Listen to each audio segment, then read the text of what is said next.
Hi everyone, welcome back. It's time to update your school roll in Mathletics. In this quick video, I'll be showing you how to complete your rollover.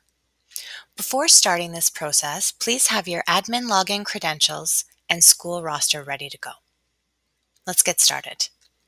So you'll log in using those admin credentials, and the first pop-up you'll see will either prompt you to start the rollover process by clicking Next, or if you've manually updated your students and teachers, simply click here. We'll click Next to get started. The program will be prompting you through each step of the way. So we'll click into Rollover.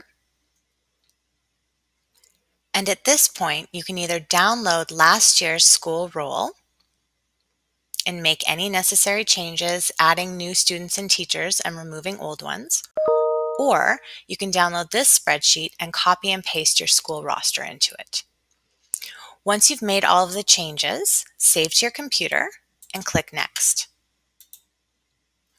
At this point, you'll be selecting either partial or full school rollover.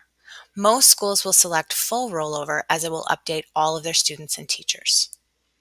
So we'll click Next to continue, select full rollover, and Next. Now we're going to upload that file that we saved to our computer by clicking Upload,